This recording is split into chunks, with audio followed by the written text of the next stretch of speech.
Hi folks, I'm Alan Watt and this is Cutting Through the Matrix on the 23rd of July 2017. I wonder how many people out there feel the big change is coming on.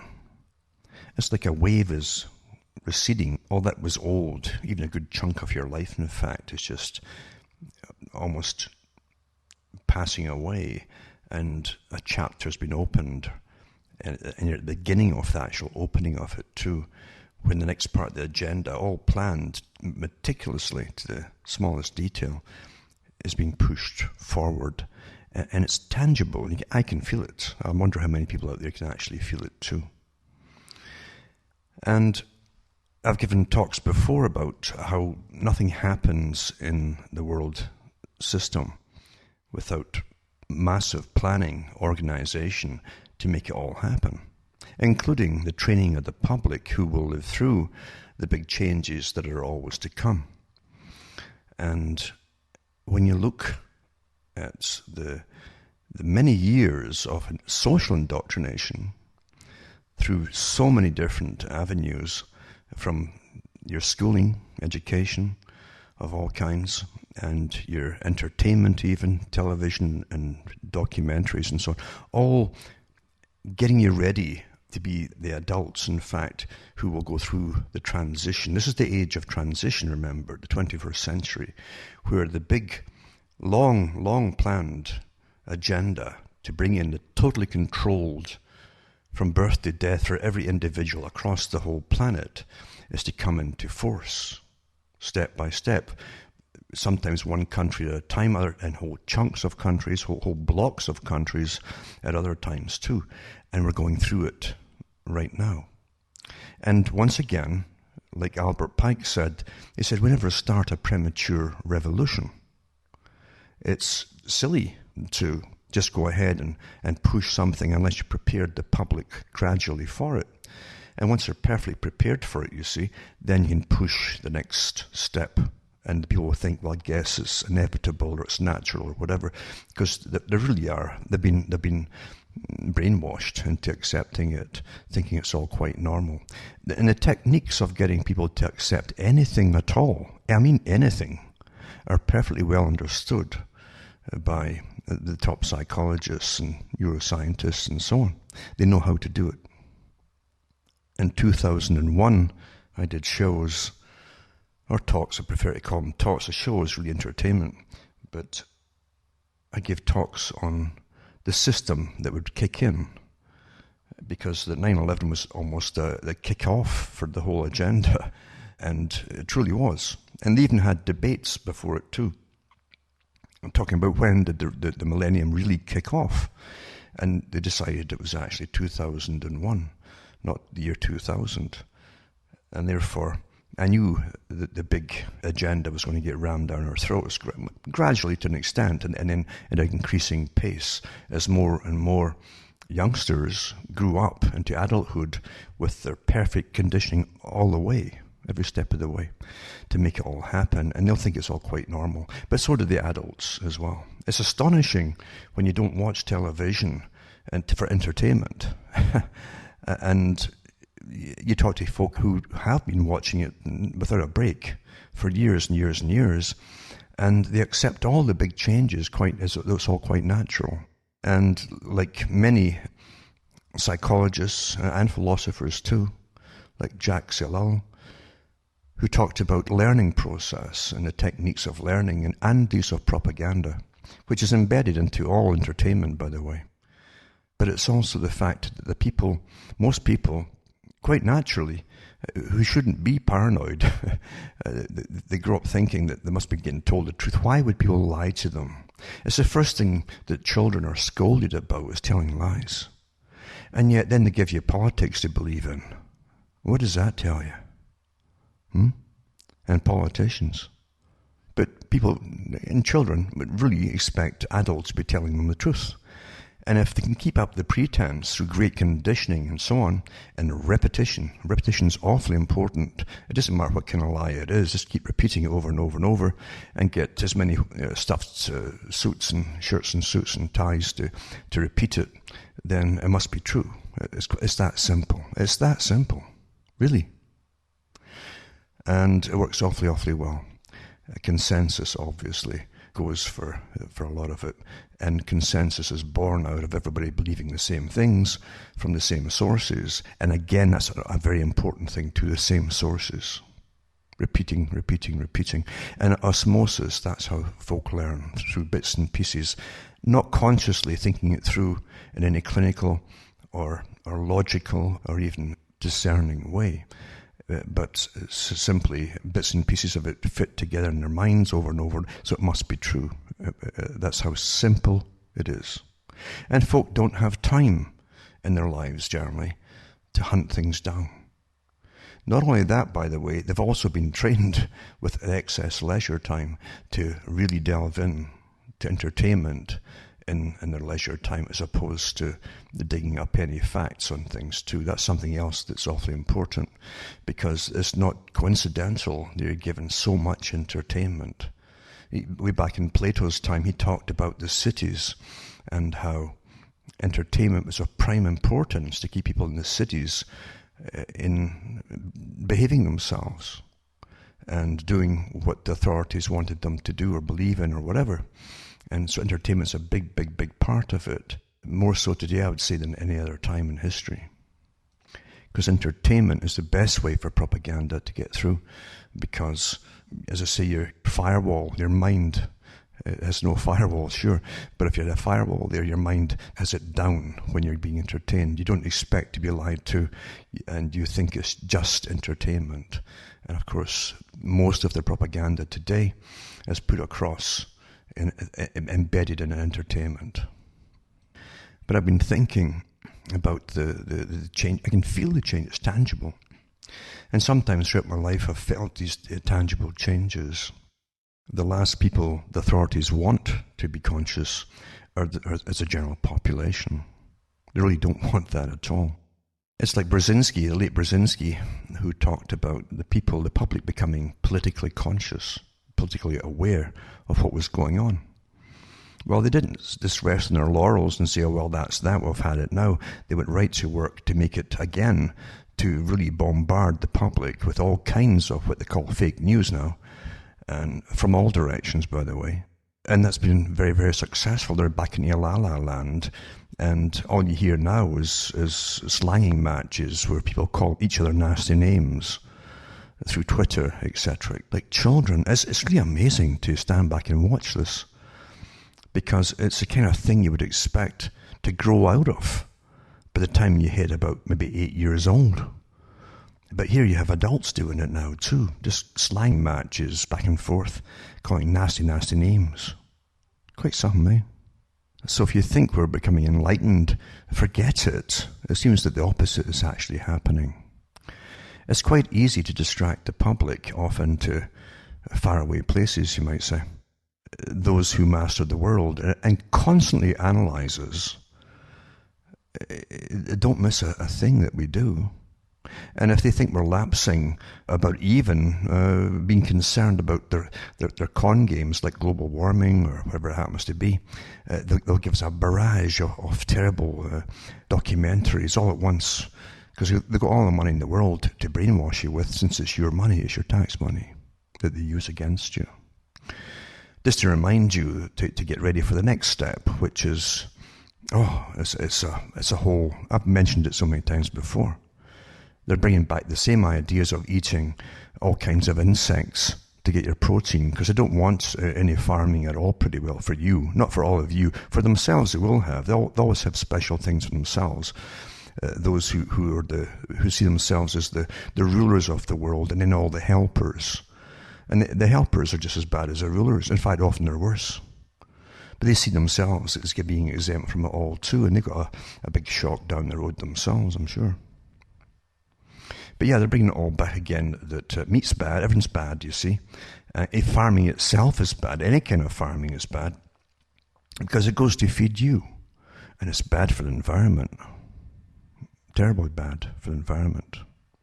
Now, many people in the US thought that Donald Trump would be a bit of a reprieve, perhaps, for much of the agenda, which is slated to be rammed down folks' throats. Actually, it is actually being rammed down as we speak. in many different areas, because it's a whole agenda. It encompasses everything in life, this agenda. And Donald Trump, of course, the excuse is that he can't do so much because everybody's against him, supposedly, and all the conservatives are against him, or they won't cooperate with him, and so on and so on. Now, some of it's true because, insofar, I should say, is that the president doesn't have these all-reaching powers that movies and that often portray him to have. But on the other hand, too, remember, you're in the game of politics. I don't care who they are, they're always playing politics. And with the NAFTA deal going to be cancelled, it's not being cancelled at all. It's again up for renegotiation, and I'll touch on that tonight.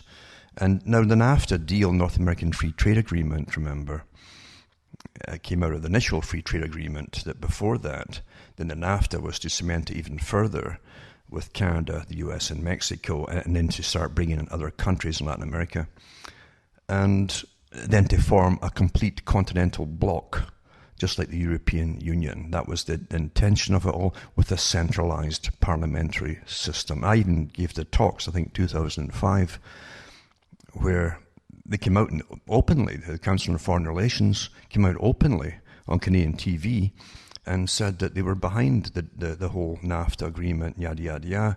And some of their own members were giving talks on television as to why we should really be giving up sovereignty and integrate just like Europe, etc., etc. That was always the plan.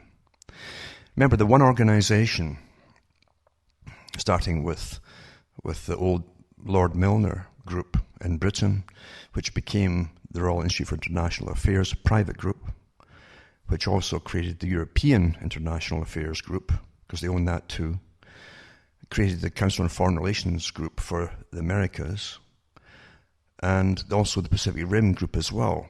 They set them all up from the one organization for world government a long time ago. And they've never given up on it. They don't intend to ever give up on it, and they want to get it 3 trading blocks with 3 parliaments. And they're flexible enough. If the US won't go totally for it quickly, they'll do it in a more relaxed form for them to make them believe that they still run their own country. And the Pacific Rim Group also, including China, were to manage the East, the Far East. That's the intention. Now, the European Union, I've given talks about it too from people who were dissidents in the old Soviet Union, who said this is worse than the Soviet Union, and it's more communist in a sense, the way they want to run it all. It's not democratic in the European Union at all. You have a secret group at the top, above the politicians. They make all the rules and laws, etc. And it's not intended to be a democratic group. The one for the Americas is the same. The Council on Foreign Relations, a branch of it for Canada became CIGI, and they helped run it from a university in Canada, the whole globalistic integration agenda as well. Well, with this new NAFTA agreement, you're going to find that the CG has more say in everything, this private group, than anybody else has. Definitely, the public are not even involved in this. We're out the picture altogether. And we don't elect any of these groups in, remember. It's a private organization they all belong to. But this organization has used every trick in the book for environmentalism, to kill the population down of humans, that is, mass abortion across the world, to do the same kind of thing, as they bring in immigrants from all these countries into the countries whose own populations are declining, being good and declining because they're not having children, you see. So you can't please them, your masters, because it's a global agenda. If you start to drop your own population, they're going to bring lots and lots in from third world countries to keep it up, so as you can point to all of you as still being bad and punish you. It's amazing how it's done. It's like having parents that you've never seen before. They're invisible, but they're there all right.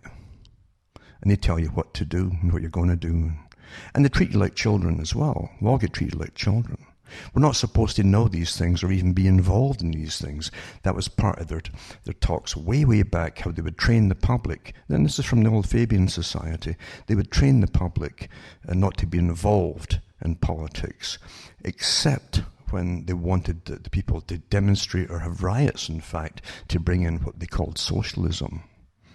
Now, socialism is, again, scientific management of the public. That's what it means.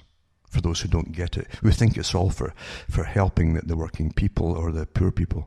No, it was never for that at all. That was only a way to get you on board with them for a big numeric army. They love numbers, but in reality, it's for total management. George Bernard Shaw, remember, of the Fabian Society, was very outspoken about their goals, and he said that the people, each individual would have to come to us. That's what he said. And you'd have to tell them why they should allow you to stay alive. What would you do for them? I'm not exaggerating here. And I even put the clip out of that years ago, and you actually hear him, an early audio clip of him actually saying this. And look around you today. Look at the fanaticism you're seeing out of the perfectly brainwashed, the armies of brainwashed people. Many of whom are simply followers, and who are so what can you call it? They have no peace in them. There's no peace in them at all. And wherever they look, they find fault because there's something wrong inside themselves. There's a lot of damaged goods out there. And the damaged goods are always used by those who earn power. We saw that in the Bolshevik system, where they could get crowds of fanatics to go out and kill folk, slaughter for years. I don't think these people who were doing the slaughtering would be the average person that you'll know in your daily life. At least I would hope you don't. But it's quite easy to radicalize people who are already defective, you say, in their psyches, because there's problems there, excessive problems. That's what they talked about in the revolutionary movement. They would release nihilists, and atheists together, unleash them on the public to destroy the system. Now, once that's happened to an extent, then they themselves are always destroyed in turn. That's always the pattern. You see, too, through departments of the United Nations and the European Union, the Parliament, working together on places like Scotland, where they've got all these great, innovative, supposedly, techniques to literally advocate child advocates and an advocate for every child by the government. And they also want to test everyone and adults for psychologically, routinely. This is an old agenda. I've read articles going back 50 years on this agenda. But here it is today. They're pushing it. Where they want to test you for all your thoughts. Then they can tweak you and fix you if you have any wrong think. Very Orwellian. But it's happening. These things are happening. And they want to spread that across the world. They have all the different things they can think of, and then you've got to tick it off and find out. And no doubt, too, they will eventually bring in their lie detection tests for everybody, these little portable units they have now, and test you. Oh, what do you think of this? What do you think of that? What do you think of this people, that those people, blah, blah, blah, etc., etc. And then tweet you off to the reconditioning camp to have your brain tweaked. Or perhaps you won't come back at all if they think it's incurable. You might have real, genuine points of view, and you can't have that. And saying all this too doesn't mean there aren't problems in the world. Of course there are problems.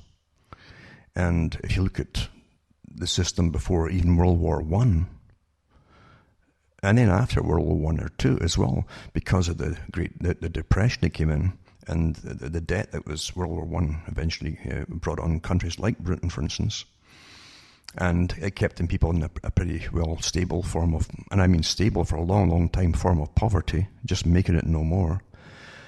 And then you had big marching groups marching for work during the Depression as well.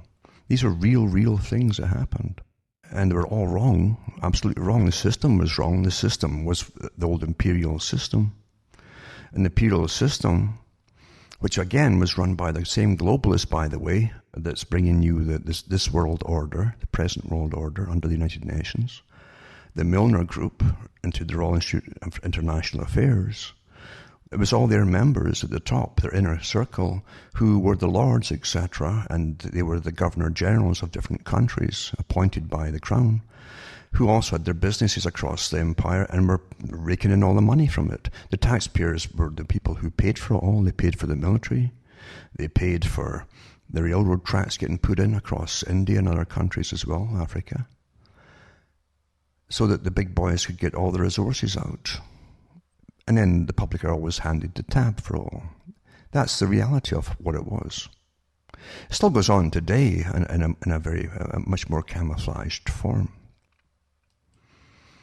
And if you look at the so-called helping the third world countries, where your tax money is put into these third world countries to certain people who bring in the big multinational corporations in their factories where they can get cheap labor. But your tax money pays for the factories to get built, and it's called foreign aid. Everything really is a con, I have to tell you that. And unfortunately, there are lots and lots of people who've been brainwashed as followers to fight for the con to be made even more of a reality, because they want to believe in this strange utopia. I was talking, for instance, today, early on, to someone else that was talking to someone on the phone, about the system where those who were born around World War II were supposedly just to grow up like their parents had before them, the parents who went through a world war. But they're supposed to grow up like their parents before them and just get married and have children and continue as though nothing had happened. Now, this was the Second World War. Many of the parents that gave birth to the children that grew up in World War II had already been through World War I. They'd never seen a normal life. And they'd never seen a time for themselves, that is, many of them, probably most of them, where they could personally get ahead in the world and have a good outlook. It was generally the hereditary upper middle classes that continued without much ado.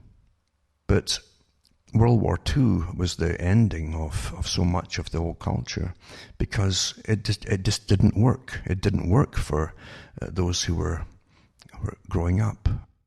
Why? Why would you grow up if the same things occur over and over and over again? Where basically you're getting bred like cannon fodder.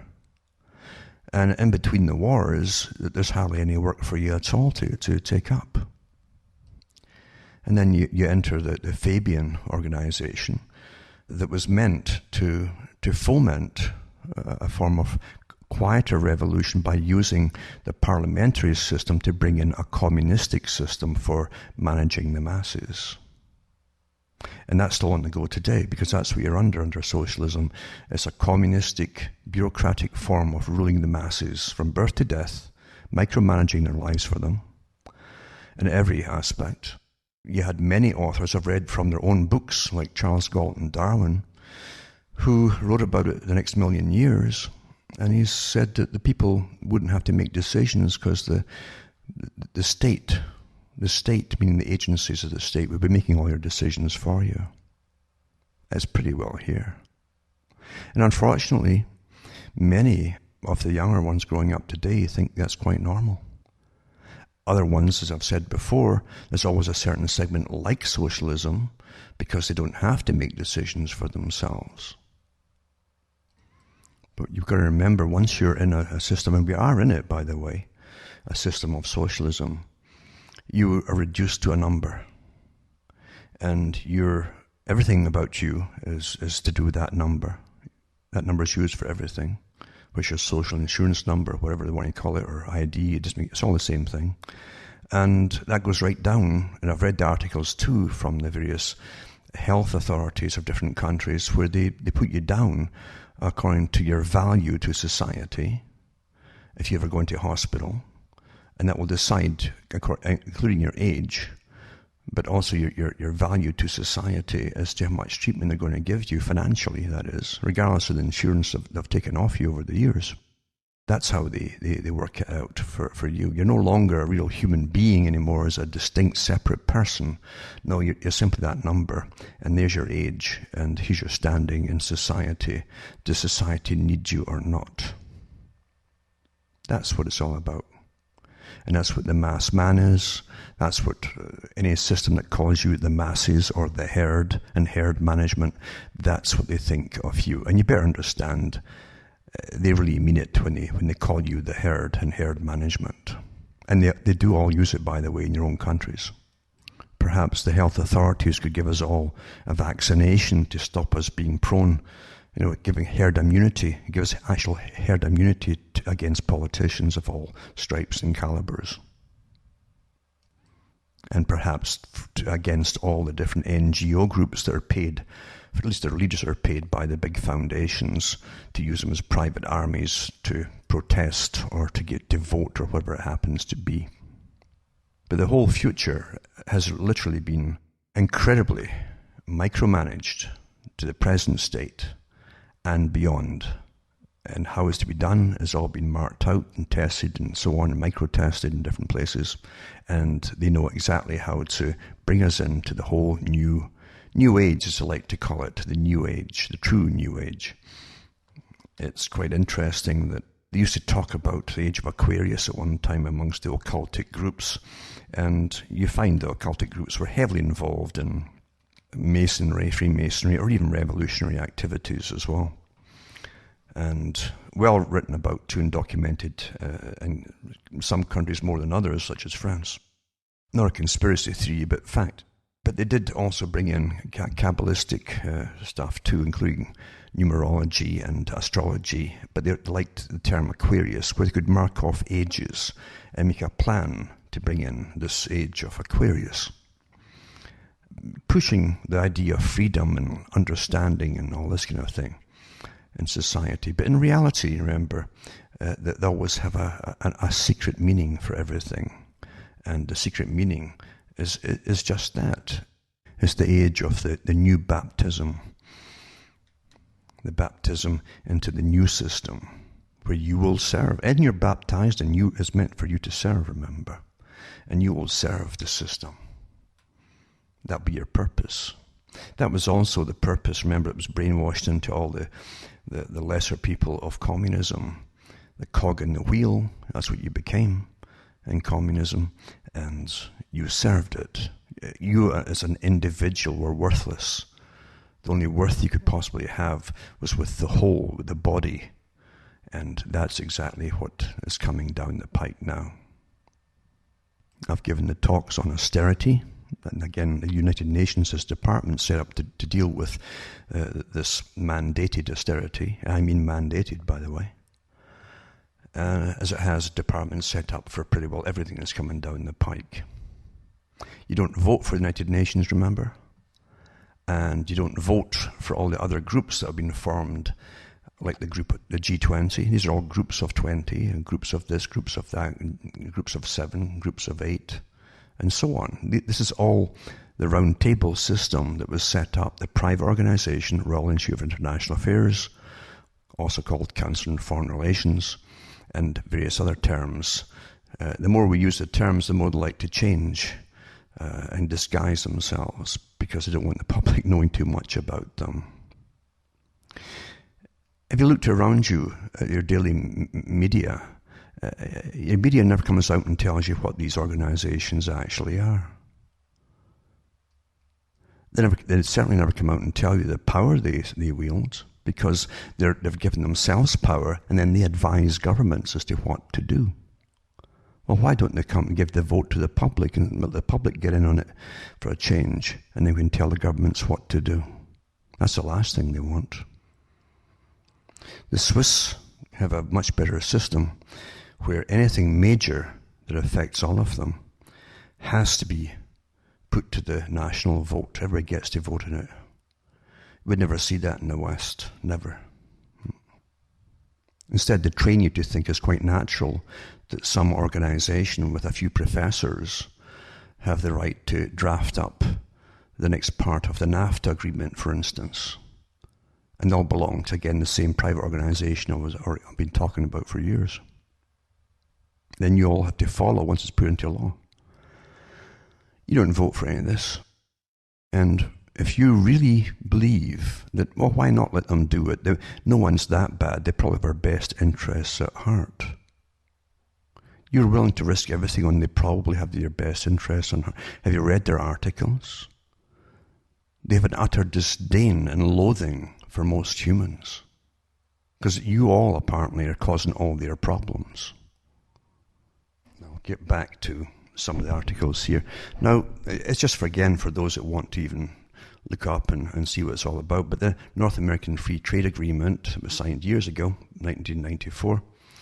Again, it was a pretty secretive organization, the way it was dealt with and so on. Even the appointees were put in by the government, basically, or by the Prime Minister, just to get this rammed through and all the repercussions that came out of it. But remember, the whole idea isn't just a trading bloc. That's how they started off the European Union. First, it's to do with the finances and the trade. Then you start bringing new groups and new tiers of legislation and legislators to draft up all that's to do with the trade. So you end up with a government eventually, and that's exactly what happened there. And that's what was supposed to happen with this one too. The US outlines NAFTA objectives, including currency provision. Now they're only telling you little bits and pieces not to freak you out, and that's what the media is meant to do. And because the media is not there to inform you. It's not just Rockefeller that thanked the media at one of the world meetings that he had when he said that for not letting the public know what their big world meetings were about. He thanked the reporters for not telling the public. Well, nothing's changed. Anyway, it says in a much anticipated document sent to lawmakers ahead of talks expected next month. They call it, it's done by Sherpas, they call it. So it's sent to lawmakers ahead of talks expected next month. The U.S. Trade Representative Robert Lighthizer said the Trump administration aimed to reduce the U.S. trade deficit by improving access for U.S. goods exported to Canada and Mexico, the two countries in NAFTA, besides the United States. Again, this is very, very, very superficial, this article here. It says a 17-page summary of negotiations for NAFTA offers a glimpse into what Trump administration trade agenda could look like. Until now, President Donald Trump's agenda has been shaped by campaign rhetoric and tweets. It sounds like children, and tweets. It really does, doesn't it? Birds tweet. Have you ever wondered why they call it tweeting? Do you pay any regards to the birds tweeting, do you? They talk to you about currency manipulation by different countries propping up or reducing their currency to get more trade. And that kind of trick too. But it doesn't tell you all the rest of the things. It's awfully important.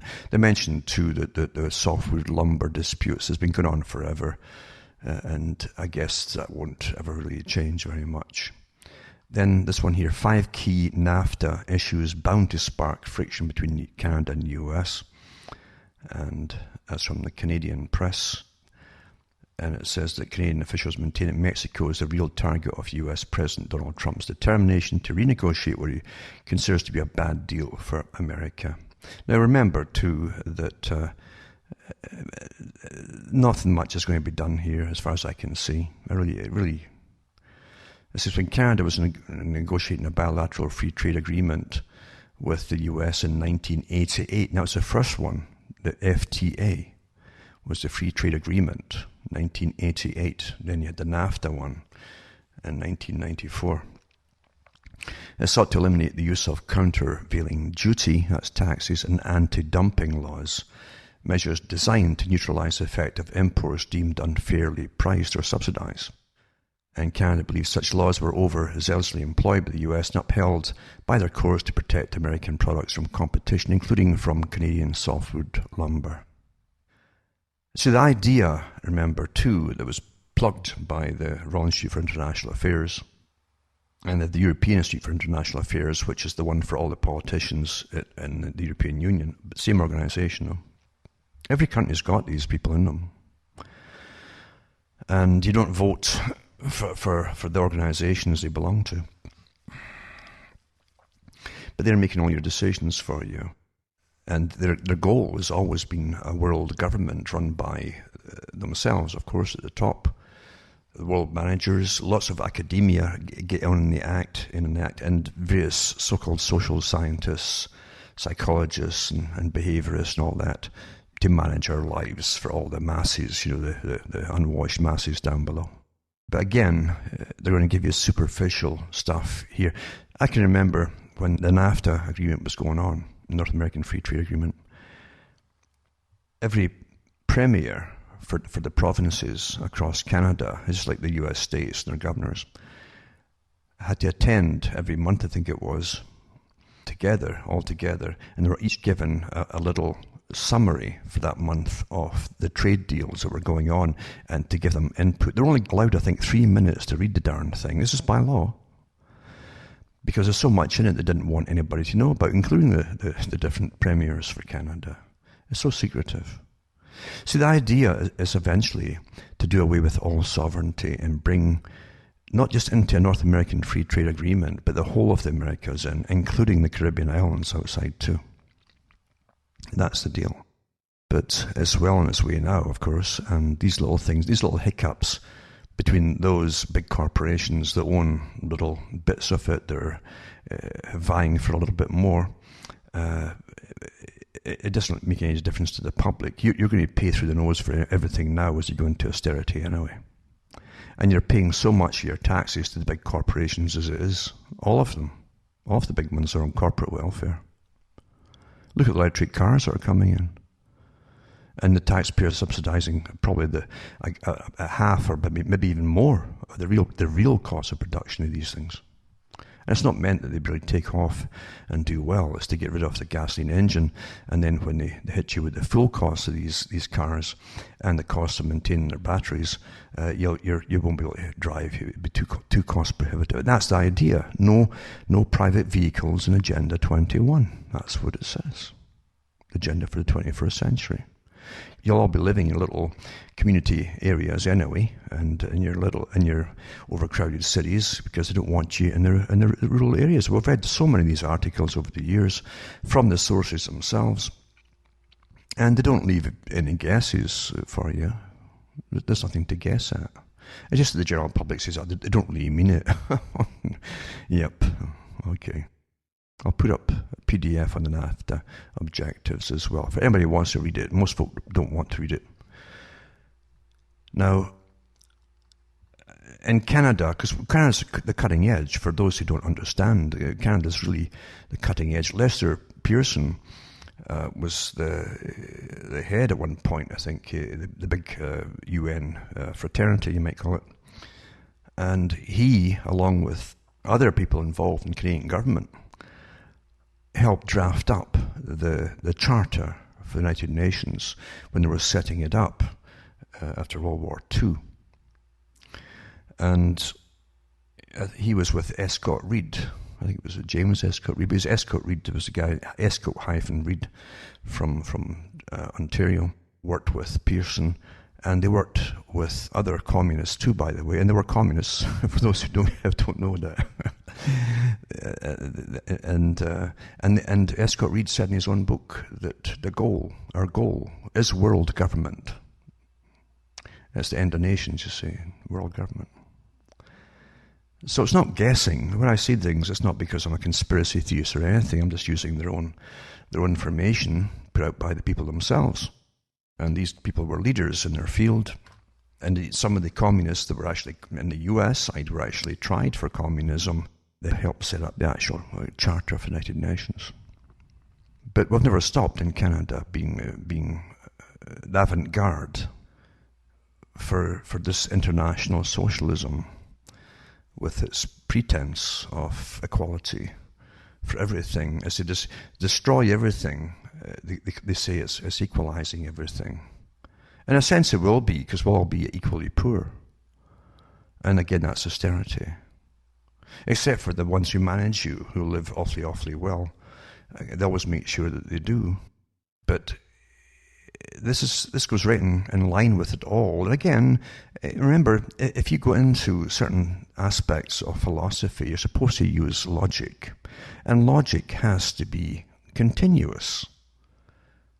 Logic can't be correct here in a train of thought and working it out with rationality and so on, but wrong here, where it's really the same situation. If it's the same situation in two different places, it must be the same logic you're using. If it's different, then it's not logic at all. It's an agenda. But anyway, remember Canada, like many countries, has this feigns that this wonderful, we're here to help the world. We're just to help, as though they're laying down the coat over the big puddle for everybody to walk on. That's the pretense that we have here. You see. And everywhere, it's the same thing. When you don't produce very much at all, and you've got a service economy, believe you me, when you're throwing big bucks across the planet, they can't keep going on forever, because you will go into austerity, and that's where it's going to go, as your currency is constantly devalued. Look how much money it takes today to buy the same things as you bought even 5 or 10 years ago. And then we're taught this is normal, because all you do is keep printing up more and more money.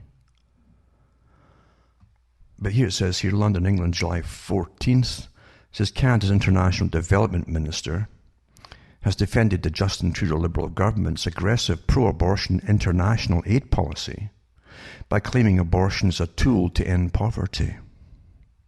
And International Development Minister Marie-Claude Bibeau was responding to criticism of Canada's bishops who have denounced the Liberals for putting sexual and reproductive rights at the core of their foreign policy. Now, this is following the US, because remember, when Hillary Clinton was in the State Department, they made it pretty well law and everything else there that they wouldn't give you any foreign aid at all unless you put at the very, very top all the same rights that you'd just given the various sexual groups and so on, including marriage and all the rest of it. So here you are changing the societies of other cultures and other countries so they can't get a loan anymore, even though they'd signed on to the various United Nations organizations that guaranteed them loans, but now they put the little caveat on top. Well, they can keep going like this forever and ever by adding more must-dos to get the cash. There's one thing you always find about power and world communism or socialism, call it what you want, or bureaucratism, it's the same thing. It's always the same thing. It's a big agenda, and they never end. They never stop. There is no end to it, you understand.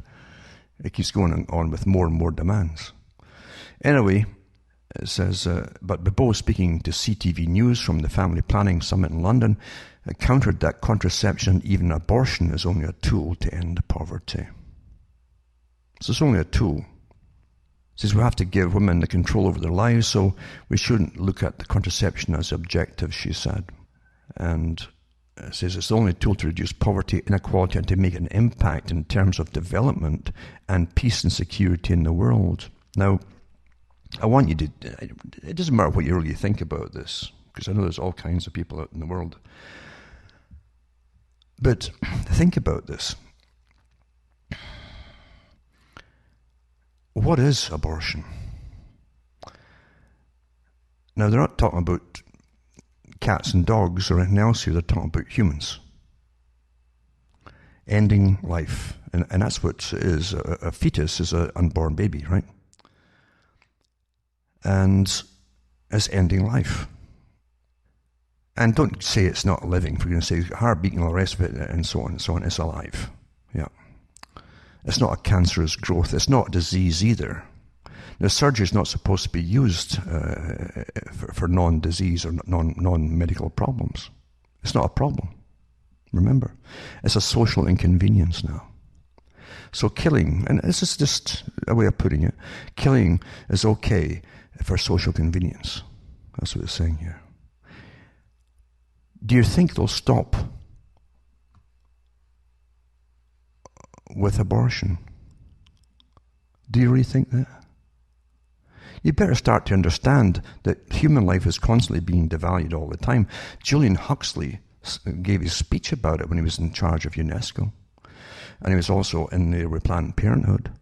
But he said that one of the things they would train the public to believe, train them to get off the pedestal, and they're not the most supreme being on the planet. They bring it down and down and down and down until they could do this with you, including your life too, not just as a baby, by the way. And it's happening. Life is becoming cheap.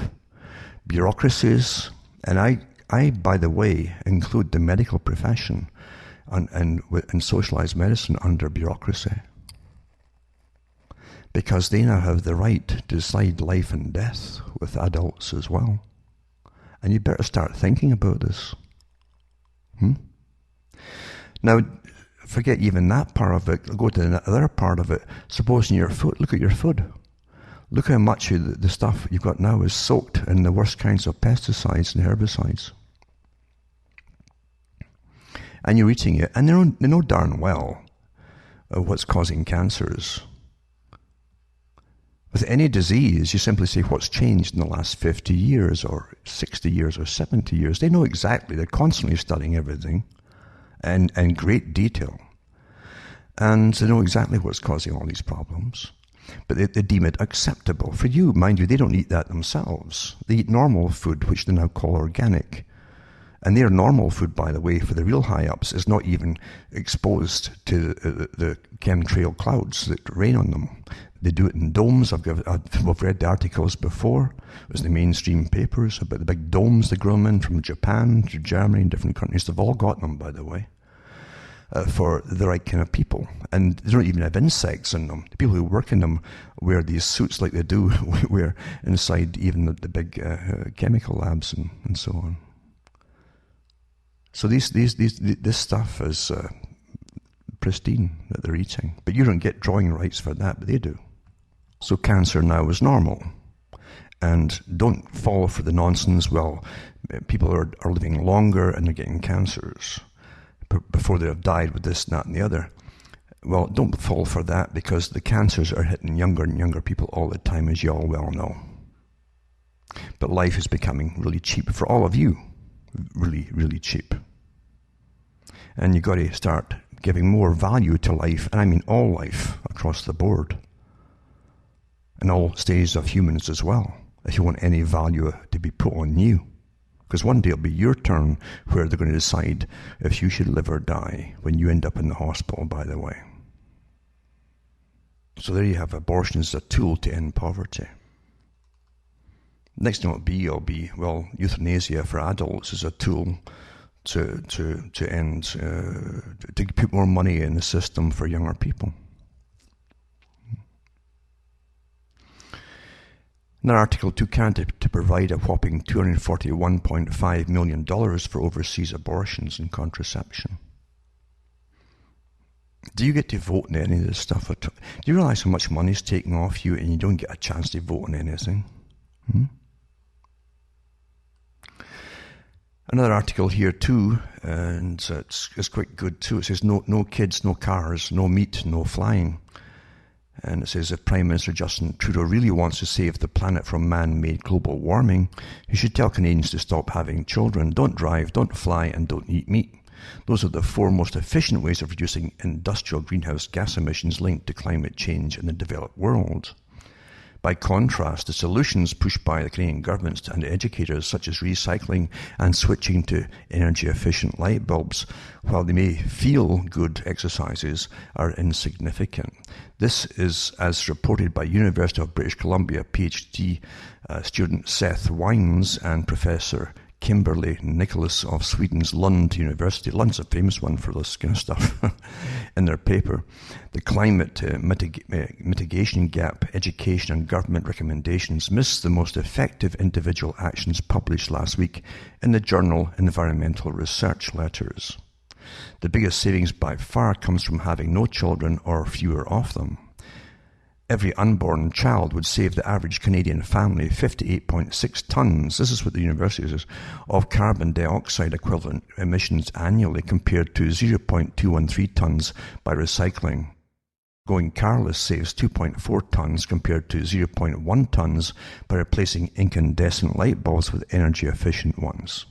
Avoiding one transatlantic flight per year saves 1.6 tonnes of emissions compared to 0.247 tonnes by washing clothes in cold water. And switching to plant-based diet saves 0.8 tonnes of emissions compared to 0.21 tonnes by hanging your clothes out to dry instead of using a dryer.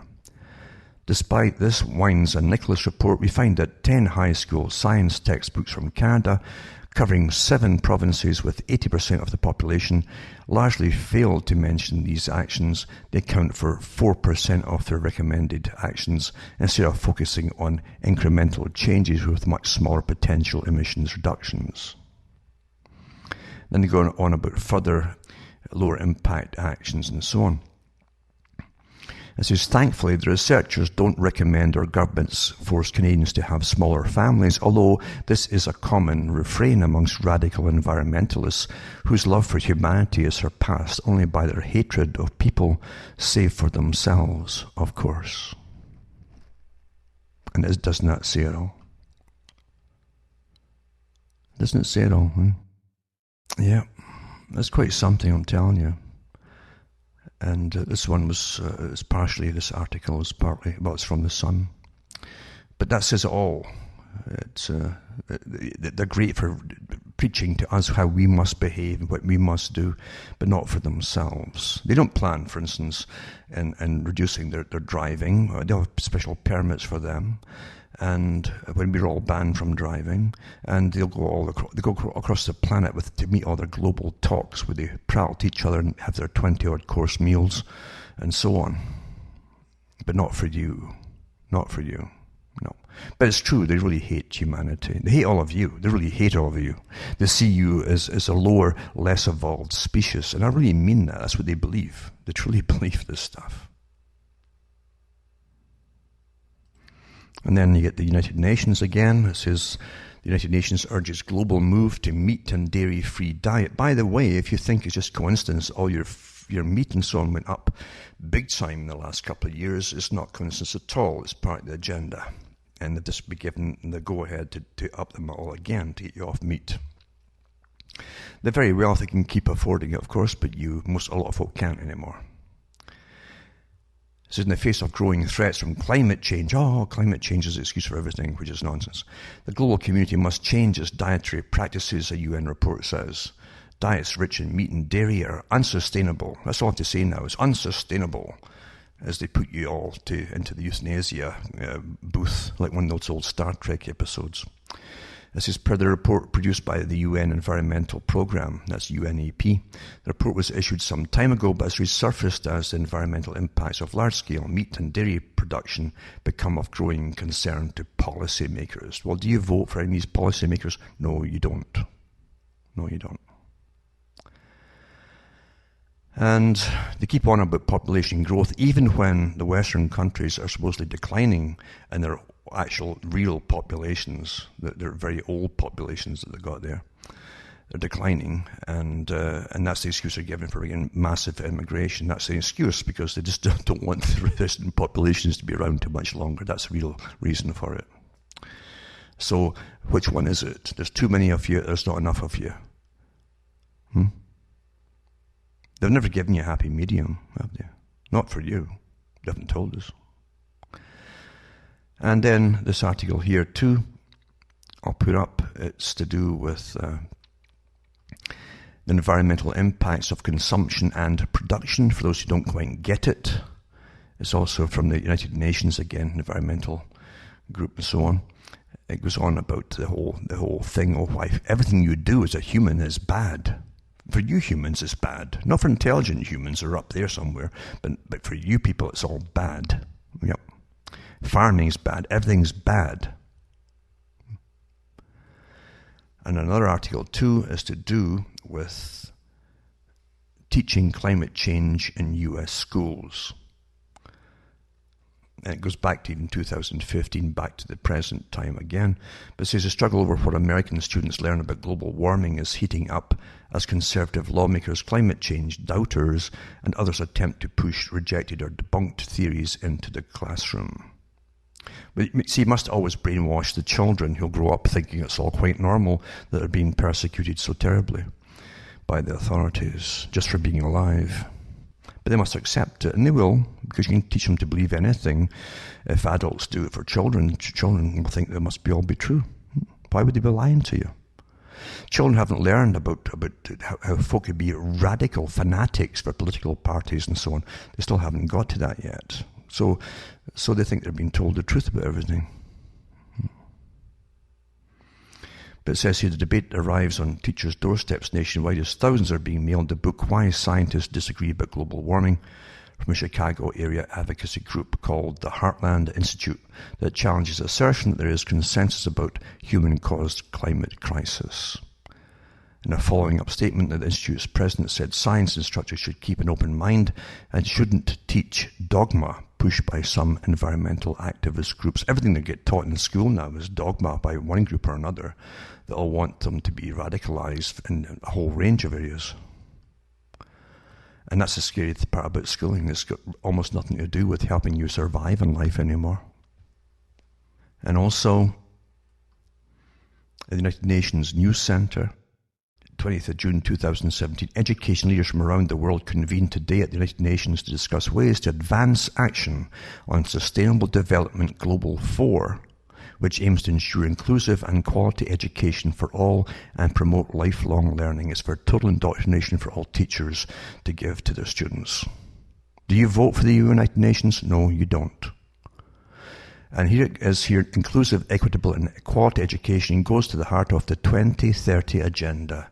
And you can download the Sustainable Development booklet, basically, to show you all the what they're pushing for the children to be. This is a religion, you understand, more radical than any previous religion that's ever existed on the face of the planet. It really is. And finally, Al Gore, 2017, was that science or gratuitous random weather porn to fuel superstitious belief, meaning in global warming. And he goes on about the next part of the Gore movie that came out there, and how it's just hogwash, as you all know.